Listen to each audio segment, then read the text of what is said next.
नमस्कार, आदाब, सत श्री अकाल किसान भाइयों। मैं हूं राहुल और आप सभी का स्वागत करता हूं आपका अपना YouTube channel amazing farming with Rahul में। किसान भाइयों, आज हम बात करेंगे एक एक्सपेरिमेंट कहिए या एक रिसर्च कहिए। दोस्तों, आज हम बात करने वाले हैं कि प्रूनिंग करने से या प्रूनिंग नहीं करने से उससे क्या क्या फ़ायदे या क्या क्या नुकसान हो सकते हैं।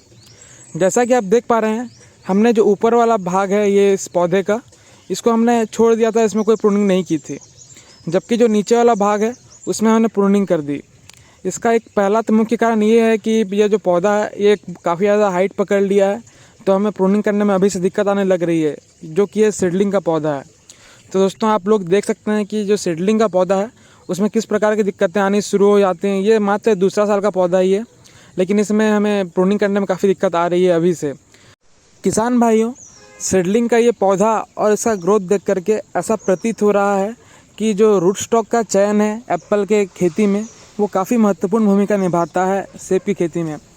जबकि आप जो पुराने बागवान हैं, चाहे वो आप हिमाचल प्रदेश के देखें या जम्मू कश्मीर हो, तो वहाँ पे आपने देखा होगा कि वहाँ पर भी यही सेम प्रॉब्लम था। जबकि वहाँ पर ठंड काफ़ी अधिक पड़ती है और फिर भी वहाँ पर जो ग्रोथ है पौधे का वो कम रहता है हमारे यहाँ गर्म क्षेत्रों के मुकाबले। तो दोस्तों, फिर भी वहाँ पे अनमैनेजेबल हो जाता है। कुछ सालों बाद पौधे को मैनेज करना काफ़ी मुश्किल हो जाता है। और देख सकते हैं कि अब ग्रोथ, इतनी अच्छी ग्रोथ है, इसी कारण से हमारे यहाँ पौधे इतने बढ़ चुके हैं हाइट तक कि हमारे यहाँ 2 साल के बाद से ही इसमें प्रूनिंग करने में दिक्कतें आना शुरू हो चुकी है। तो ये रूट स्टॉक का चयन करना बहुत सबसे ज़्यादा महत्वपूर्ण हो जाता है सेब की खेती में। किसान भाइयों, हम देख सकते हैं कि यहाँ पे फ्रूट सेटिंग भी हो रही है। तो जैसा कि आपने हमारे थंबनेल में देखा, या जैसे कि हमने आपको पहले भी बताया कि हमने यहाँ पर एक रिसर्च करने की कोशिश की है कि प्रूनिंग करने से क्या होता है और प्रूनिंग नहीं करने से क्या होता है। तो हमने पौधों को 2 भागों में बांट दिया। एक हमने नीचे के भाग में बांटा और एक उसका ऊपर के भाग में बांट दिया। तो जो नीचे का भाग है उसको हमने प्रूनिंग किया, तो उसमें हमने ये पाया कि उसमें फ्लावरिंग तो आई, लेकिन बहुत ज़्यादा मात्रा में फ्लावरिंग नहीं आई। इसके भी 2 कारण हैं। पहला तो ये है कि इसमें हम प्रूनिंग करने का समय कौन सा चयन करते हैं, वो भी एक महत्वपूर्ण भूमिका निभाता है। आप जैसा कि देख पा रहे हैं वीडियो पर, यहाँ पे हर एक नोट्स पर अभी फूल आ रहे हैं। ये डॉर्सेट गोल्डन प्रजाति का पौधा है और ये थोड़ा सा लेट फ्लावरिंग करता है। देखिए, सिर्फ सेब का पौधा हो या कोई भी पौधा हो, अगर आप सेब की भी एग्जांपल ले लें तो आप इस बात को समझ सकते हैं कि कोई भी पौधा है तो बहुत ज़्यादा ठंड जब रहती है तो उस समय वो पौधा फ्लावरिंग नहीं कर पाता है। जो सेब की खेती में जो ज़रूरत होती है हमें, वो चिलिंग आवर्स रिक्वायरमेंट रहती है।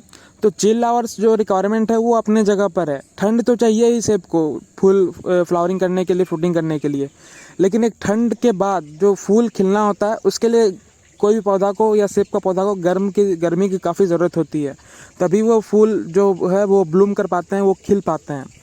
तो इसीलिए आप देखते होंगे कि जो हिमाचल प्रदेश है वहाँ पर जो है फ्लावरिंग मार्च के एंड या अप्रैल में आती है। ये सबसे बड़ा कारण है, क्योंकि ठंड उस समय वहाँ पर धीरे धीरे कम होने लगती है और वहाँ पर भी गर्मी आने लगती है थोड़ी बहुत। यहाँ देखिए, यहाँ के समान तो गर्मी वहाँ पर भी नहीं आएगी, लेकिन हाँ, जो टेम्परेचर वहाँ पर चाहिए होता है ब्लूमिंग करने के लिए, तो वो टेम्परेचर वहाँ पर भी मिलने लगती है।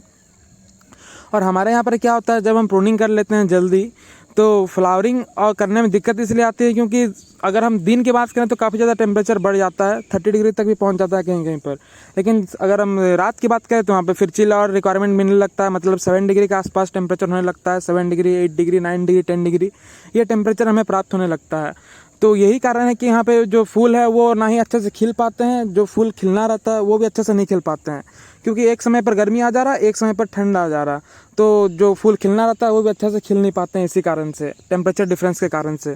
लेकिन अभी की अगर बात करें तो डॉर्सेट गोल्डन हो या अन्ना हो, चाहे हरमन 99 हो, इनमें भी हमने ये देखा है कि जो अभी गर्मी है, अभी देखिए कॉन्स्टेंटली गर्मी बढ़ रही है। मतलब अभी गर्मी ऐसे बढ़ रही है कि रात में ऐसा नहीं हो रहा है कि टेम्परेचर 10 डिग्री तक पहुँच जा रहा है। ठीक है, टेम्परेचर अभी कम से कम मिनिमम जो है 18 डिग्री, 19 डिग्री वो रह रहा है हमारे यहाँ पर। तो हमने ये रिसर्च करके पाया है कि जब टेम्परेचर कॉन्स्टेंटली एक कांस्टेंट वे में रहता है टेम्परेचर, तब जो है फ्लावरिंग काफ़ी अच्छी मात्रा में निकल रही है। जैसे कि हमने आपको दिखाया है वीडियो में कि हर एक नोड से जो फूल आता है वो अभी निकल रहे हैं।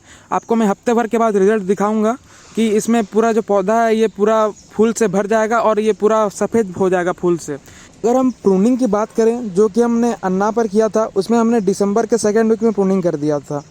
जबकि इसको हमने दिसंबर के 4th वीक में प्रूनिंग किया था, जो कि हमने नीचे का पोर्शन में मैंने आपको बताया कि 2 भागों में बांटा हमने। नीचे का भाग को हमने प्रूनिंग किया और ऊपर के भाग को ऐसे ही छोड़ दिया कि हम देखेंगे कि इसमें फ्लावरिंग हो रही है या नहीं। लेकिन जो रिज़ल्ट है काफ़ी अच्छे आए हैं। जहाँ पर हमने प्रूनिंग नहीं की थी वहाँ पर मैंने देखा है कि हाँ, फ्लावरिंग तो लेट आ रही है, जैसे कि आप देख रहे हैं कि फ्लावरिंग अभी इसमें कलियाँ आ रही हैं। फूल खिलने में 1 हफ्ता के अंदर ये सारे फूल खिल जाएंगे। लेकिन मैंने ये देखा कि ऐसा नहीं हो रहा है कि इसमें फ्लावरिंग नहीं आ रही है।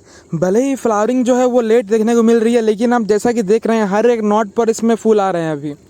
तो ऐसा भी नहीं है कि प्रूनिंग नहीं करेंगे तो इसमें फ्लावरिंग नहीं होगी।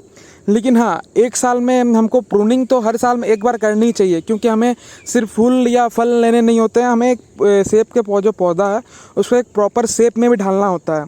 तो इसके लिए मैं ये नहीं कह रहा हूँ कि प्रूनिंग आपको नहीं करना है, प्रूनिंग आपको करना है। लेकिन मेरे हिसाब से जो मैंने अभी तक पाया है कि अगर हम जो ये वाला समय है इसको अभी प्रूनिंग नहीं करते हैं, इससे अच्छा प्रूनिंग का समय होगा हमारे लिए जो समर प्रूनिंग होता है वो। उस समय हम सेब के पौधे को एक सही जो शेप है वो दे सकते हैं। साथ ही अभी प्रूनिंग करने से क्या होता है कि जो ऊपर में जो नॉट बने रहते हैं उनको भी काफ़ी लोग जो है किसान भाई हमारे प्रूनिंग कर देते हैं, लेकिन उसको प्रूनिंग करके नहीं हटाना रहता है, क्योंकि अगर उसको प्रूनिंग करेंगे तो वहाँ पे फूल आना रहता है, तो वो सोच लीजिए कि आप सेब को काट रहे हैं वहाँ पर। तो इस बात का आपको ध्यान रखना है। अगर आप ठंड के समय में प्रूनिंग करते हैं तो कोई दिक्कत नहीं है। देखिए, जो कश्मीर या हिमाचल का इलाका है वहाँ पर ये डिफरेंस है कि वहाँ टेम्परेचर का डिफरेंस आ जाता है। वहाँ पे इतनी ज़्यादा ठंड रहती है कि वहाँ पे प्रूनिंग करते हैं तो वहाँ पे एक फोर्स महसूस होता है पौधे को कि फ्लावरिंग करना है। लेकिन हमारे यहाँ गर्मी इतनी है कि उसको ब्लूमिंग तो करना ही है, फूल तो निकलना ही है उसमें। आप खुद भी 1-2 पौधे में अपने ट्रायल कर सकते हैं इस प्रकार से, जिस प्रकार से हमने किया है, और हमें ये काफ़ी अच्छे रिजल्ट मिल रहे हैं कि हम प्रूनिंग नहीं भी कर रहे हैं तो वहाँ पर फूल आ रहे हैं और काफ़ी भर कर फूल आ रहे हैं। इस वीडियो या इस रिसर्च के माध्यम से अगर हम निष्कर्ष क्या निकलता है उसकी अगर बात करें तो रिज़ल्ट आपके सामने है कि अगर हम प्रूनिंग अगर इस पर नहीं भी करते हैं तो फ्लावरिंग आती है। बस इसमें जो डिफरेंस होता है प्रूनिंग करने और नहीं करने में, वो होता है आपका फ्लावरिंग फ्रूटिंग का डिफरेंस। जैसा कि हमने आपको दिखाया कि जो हमारा अन्ना का पौधा है उसमें काफ़ी अच्छे फ्रूट्स बने हैं। आपको मैंने इससे पहले वीडियो में दिखा दिया है कि किस प्रकार से कितने बड़े बड़े फ्रूट हो चुके हैं। तो इससे प्रूनिंग से ये डिफरेंस आ जाता है कि आपको फ्रूटिंग कब चाहिए। अगर आपको अर्ली फ्रूटिंग चाहिए तो आपको प्रूनिंग करनी चाहिए दिसंबर के 1st वीक में, और आपको अगर बाद में अगर फ्रूटिंग चाहिए होगी तो आप प्रूनिंग नहीं भी कीजिएगा तो उसमें फ्लावरिंग आएगी। लेकिन जो फ्लावरिंग का समय होगा वो आपका लेट होगा और उस फ्लावरिंग से आपके फ्रूट भी बनेंगे। ऐसा नहीं है कि इस जो बाद में प्रूनिंग करेंगे उससे फ्रूट नहीं बनते हैं, फ्रूट उससे भी बनेंगे। लेकिन बस डिफरेंस जो होता है वो आपका फ्रूटिंग लेने का टाइम का डिफरेंस हो जाता है। उसमें जो अर्ली जो प्रूनिंग होता है उसमें हमें ये फ़ायदा मिलता है कि जो फ्रूट है उसको बड़ा होने में समय ज़्यादा मिल पाता है।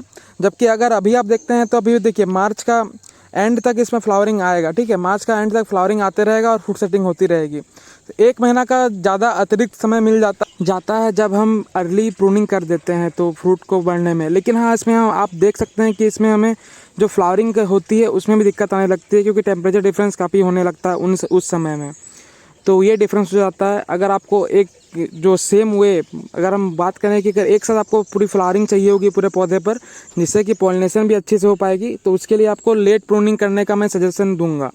और साथ ही अगर आप प्रूनिंग नहीं भी करते हैं तो दोनों में लगभग एक साथ फ्लावरिंग आ जाएगी, क्योंकि दोनों में उस समय टेम्परेचर हाई रहेगा और फ्लावरिंग एक साथ पूरे पौधे पर आपको देखने को मिलेगी, जिस तरह की हमें अभी देखने को मिल रही है। लेकिन हम जब पहले प्रूनिंग किए थे तो उसमें जो रिज़ल्ट आया है उसमें ये रिज़ल्ट आया था कि उसमें जो फूल आ रहे थे, ऐसा नहीं कि फूल नहीं आया, फूल तो आए लेकिन एक साथ नहीं आ पाए सारे फूल। अगर एक साथ सारे फूल आते तो पॉलिनेशन में और ज़्यादा हेल्प मिलती है। तो किसान भाइयों, आपको करना ये है कि दिसंबर के 1st वीक में जितने भी सेब के पौधे हैं सभी के पत्ते निकाल देने, चाहे वो आप स्प्रे के माध्यम से निकालें या हाथ से तोड़ करके सारे पत्ते निकालते हैं, आपको सारे पत्ते निकाल देने हैं। पत्ते निकाल देने से होगा ये कि जो पौधा है उसको सही जो चिल और रिक्वायरमेंट है वो उसका पूरा हो जाएगा, चाहे अन्ना हो चाहे डॉर्सेट गोल्डन हो। और उसके बाद हमें करना ये है कि जनवरी के 1st वीक में हम प्रूनिंग करेंगे। इससे होगा ये कि जो फ्लावरिंग टाइम है वो आगे बढ़ जाएगा, और जब टेम्परेचर कॉन्स्टेंटली आगे बढ़ेगा ना, तब जो फ्लावरिंग है वो पूरे पौधे पर आपको सेम दिखेगी। किसी पौधे पर आपको थोड़ी फ्लावरिंग, किसी पौधे पर ज़्यादा फ्लावरिंग उस वैसे नहीं दिखेगी, पूरे पौधे पर आपको एक समान फ्लावरिंग इससे नज़र आएगी। और इससे काफ़ी अच्छी पॉलिनेशन भी होगी और फ्रूट सेटिंग भी काफ़ी अच्छी होगी। तो ये मैं आपको सजेस्ट करूँगा कि आपको ऐसा करना चाहिए। और प्रूनिंग काफ़ी ज़्यादा पहले करके बहुत ज़्यादा फ़ायदा तो नहीं होता है, फ्रूट सेटिंग भी होती है और आपको फ्रूट का जो साइज़ है वो हल्का बड़ा हो सकता है उससे। लेकिन हाँ, आपको एक साथ अगर फ्लावरिंग चाहिए तो आपको थोड़ी सी लेट प्रूनिंग करनी पड़ेगी, लेकिन आपको पत्ते दिसंबर के फर्स्ट वीक में निकाल देने हैं पौधे से। तो किसान भाइयों, हम आशा करते हैं कि जो हमारा ये रिसर्च है आपके लिए बहुत ज़्यादा काम के लायक होगी। तो आपसे बस हमारा यही अनुरोध रहेगा कि आप हमारे चैनल को सब्सक्राइब कर दें और वीडियो पर एक लाइक दे दें, जिससे कि हमें हमारा मोटिवेशन बना रहेगा। और साथ ही बस आप हमसे जुड़े रहें, बस हमारे लिए उतना ही बहुत है। आप हमसे जुड़े हैं, हमारे साथ बने हुए हैं, हमारे लिए उतना ही बहुत है। हम आपसे ज़्यादा कुछ नहीं चाहते हैं, बस आप हमारे साथ जुड़े रहें और इसी तरह से अपना जो प्यार और आशीर्वाद है वो हमारे ऊपर बनाए रखें। और हम भी आपके लिए इसी प्रकार से मेहनत कर करके आपके लिए जो अच्छी अच्छी जानकारियाँ होगी वो आपके लिए निकाल के अवश्य लाने की चेष्टा करेंगे। तो दोस्तों, किसान भाइयों, मिलते हैं अगले वीडियो पर, अगले अपडेट और अगले कुछ नए तथ्यों के साथ।